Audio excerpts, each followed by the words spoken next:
Sungguh disayangkan tadi kita saksikan sikap yang ditunjukkan oleh masyarakat tersebut yang tidak mentaati protokol kesehatan di tengah laju pertambahan kasus corona ini yang masih tinggi di beberapa daerah, bahkan juga di ibu kota dan juga kota-kota sekitarnya seperti Bekasi, Tangerang dan juga kota-kota lainnya di Jawa Barat. Nah, untuk bisa membahas mengenai hal ini sudah hadir di samping saya Dr. Yusuf Kristianto yang juga merupakan ahli kesehatan masyarakat.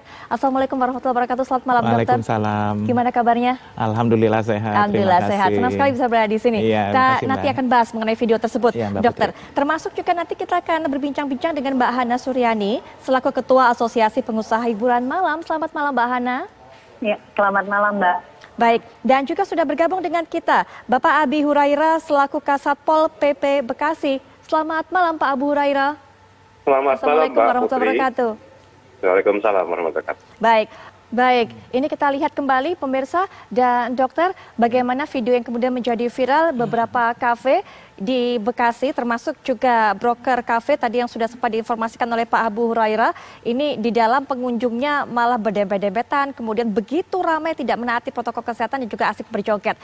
Kalau tadi Pak Abu Huraira sudah cerita, dokter, ini malah ternyata pengunjungnya bukan hanya warga setempat, tapi ada dari Jakarta dan juga daerah-daerah sekelilingnya.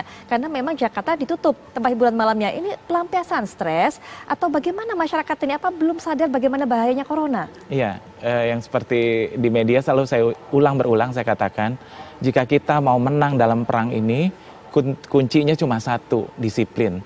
Kalau kita disiplin terhadap diri kita untuk menjaga jarak, menggunakan masker, menghindari kerumunan, itu pasti kita akan bebas dari perang pandemi ini. Tapi kalau masih bandel kayak gitu susah. Nah, kemarin kan TV One sudah membahas soal bioskop tuh, Mbak. Bioskop itu tingkat penularannya itu hanya level 6. Sementara bar itu level 9, paling tinggi itu. Jadi kafe ini sangat beresiko penularan. Kalau kita mencatat nama-nama orang yang di sana, jangan-jangan setelah 2 minggu mungkin dia positif atau seminggu mereka positif karena di sana terjadi ventilasi yang kurang baik menurut saya. Betul. Karena kalau berdasarkan riset level 9 itu kafe dan bar.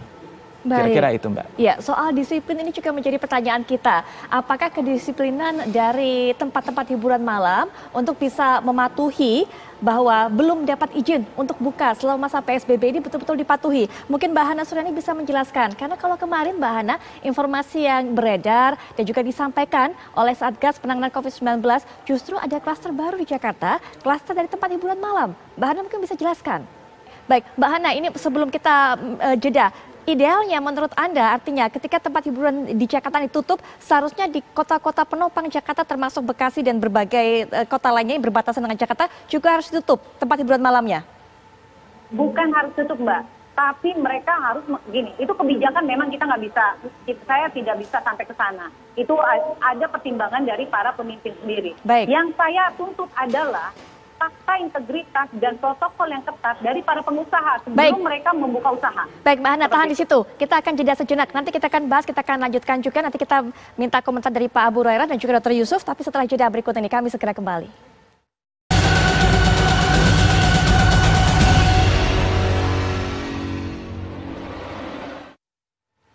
Baik pemirsa, kita akan lanjutkan perbincangan. Kita masih terhubung juga tentunya dengan Mbak Hana dan juga Pak Abu Huraira. Dr. Yusuf juga masih bersama kami di sini.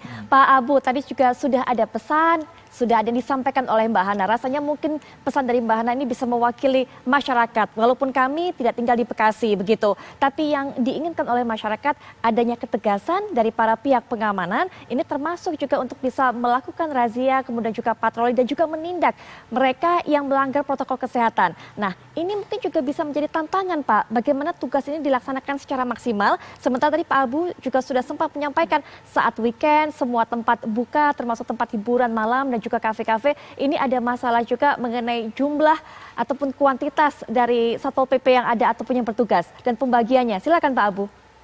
Baik, kita sudah dengarkan tadi itu dari Bekasi, dokter yang memang membuat miris gitu. Artinya sudah cukup lama pandemi ini berlangsung, 6 bulan lebih. Tidak bosan-bosan kami selaku media ataupun pemerintah dan berbagai unsur lainnya untuk bisa mengedukasi masyarakat. Ini loh bahayanya dan ini loh yang harus dihindari. Tapi rasanya kesadaran masyarakat juga masih kurang, Dok. Ya, betul. Jadi saya bilang kan tadi awalnya, Kalau kita disiplin menjaga diri kita, menggunakan masker dan jaga jarak, tadi seperti Bapak bilang kan, ternyata di kafe itu kan tidak ada jaga jarak lagi. Nah itu kan sangat beresiko.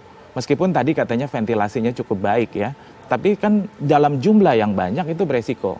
Jadi ini saya membacakan hasil penelitian di RSCM, kebetulan kita diskusi di RSCM. Pada saat orang bernafas akan mengeluarkan 50 partikel virus jika dia terkontaminan. Kemudian kalau dia berbicara dia 2000. Jadi kalau 20 virus aja dia memerlukan 50 menit menularkan orang. Apalagi kalau 200 virus dia keluarkan pada saat dia bicara joget-joget, hura-hura sambil teriak-teriak, itu diperlukan hanya 5 menit tertular semua. Nah itu yang tadi saya bilang, jangan-jangan kalau kita punya catatan jumlah orang yang datang, kemudian kita catat, kita tracking, jangan-jangan seminggu kemudian dia mulai bergejala gitu loh. Nah itu yang kita harus was-was. Artinya para pengunjung mesti sadar mereka harus menjaga diri dia nomor satu. Ketika mereka berhasil menjaga diri, mereka bisa menjaga keluarganya. Kalau bisa menjaga keluarga, bisa melindungi lingkungan mereka. Dan disitulah negara kita akan kuat. Kira-kira itu Mbak. Baik, dan juga banyak ditemukan di keluarga cerita yang ini mungkin agak aneh, tapi ini nyata bahwa orang tuanya kena, anaknya nggak kena. Betul, begitu dokter? Betul. Iya, jadi itulah yang saya bilang, cerita yang saya sering sebutkan di beberapa media adalah orang tua yang tidak pernah bekerja, bayi yang tidak pernah keluar, ternyata tertular dari keluarga yang masih aktif dan tidak menyadari, tidak melaksanakan protokol kesehatan dengan benar. Tidak menggunakan masker, tidak pernah pulang dengan mandi dan keramas, dan menganggap, udah kok, sehat kok, saya udah berhasil survive 6 bulan. Itu adalah salah satu perilaku yang salah. Baik, ya, kira-kira. Saya sebenarnya berikan ilustrasi ini dan ingin dokter cerita supaya masyarakat mengetahui bahwa di keluarga yang interaksi seperti itu bisa terjadi. Dan kemudian juga interaksi yang begitu dekat antara satu sama lain juga terjadi di bar, juga tempat-tempat hiburan malam seperti yang dikatakan oleh dokter tadi. Tapi kita akan kembali berbincang juga dengan Mbak Hana. Mbak Hana ini dari Asosiasi Pengusaha Hiburan Malam sendiri, sebenarnya adakah mungkin proses peninjauan ke berbagai tempat hiburan malam yang ada di Jakarta untuk bisa memastikan bahwa memang mereka ini adalah taat peraturan, tidak membuka ataupun juga secara diam-diam tidak menerima pengunjung ataupun tamu, begitu Mbak Hana? Baik, artinya yang Mbak Hana harapkan adalah masyarakat melihat ada pelanggaran, masyarakat melaporkan kepada yang berwajib dan ada tindak lanjut. Nanti kita akan bahas mengenai hal ini lanjutannya Mbak Hana, Pak Abu Hurairah dan juga Dr. Yusuf, tapi kita akan jeda sejenak. Apa kabar Indonesia Malam akhir pekan akan segera kembali.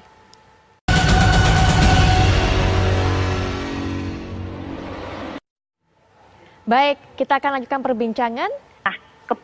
Pesan saya adalah kepada para pengusaha yang tadi saya bilang, apabila nanti Jakarta dibuka atau sekarang Bekasi dibuka atau tempat lain, mohon kita berempati dengan keadaan, jangan egois, jangan membabi buta.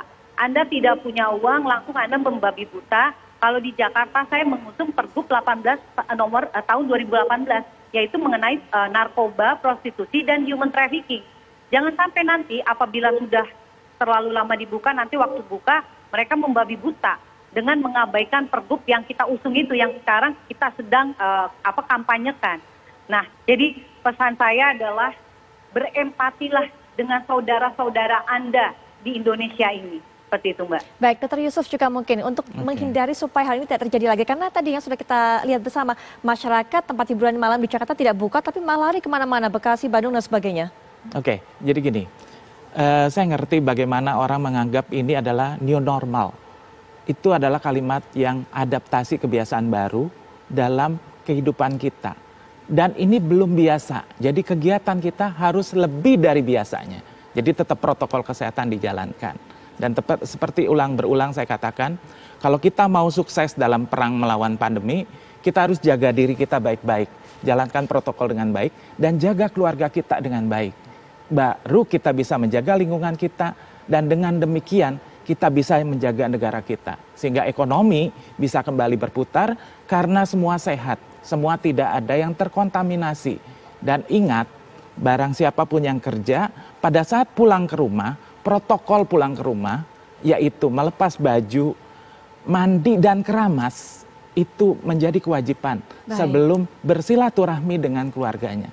Jadi kasihanilah keluarga yang di rumah, jangan sampai terkontaminasi karena kita bekerja di luar. Kira-kira itu, Mbak. Dr. Yusuf, terima kasih sudah berkenan datang ke sini dan juga memberikan informasi kepada masyarakat. Semoga kesadaran masyarakat bisa tergugah dan tumbuh. Dan juga kata Mbak Hana tadi, empati juga ada. Kemudian juga Mbak Hana Suryani selaku Ketua Asosiasi Pengusaha Hiburan Malam. Terima kasih Mbak sudah menyediakan waktu dan juga sudah menyuarakan tadi apa yang Mbak Hana katakan. Semoga ini bisa menjadi pesan yang disadari oleh baik masyarakat, pemerintah, dan juga unsur penegakan hukum. Dan juga Pak Abu Hurairah selaku Kasatpol PP Bekasi. Terima kasih Pak. Dan Terima juga kasih, Mbak semoga Putri. tidak terjadi Sama-sama. lagi hal seperti yang kita saksikan bersama malam hari ini di Bekasi Amin. ataupun daerah-daerah lainnya. Amin. Selamat malam semuanya, selamat kembali beraktivitas. Terima Selamat kasih, malam. dokter. Malam. Baik.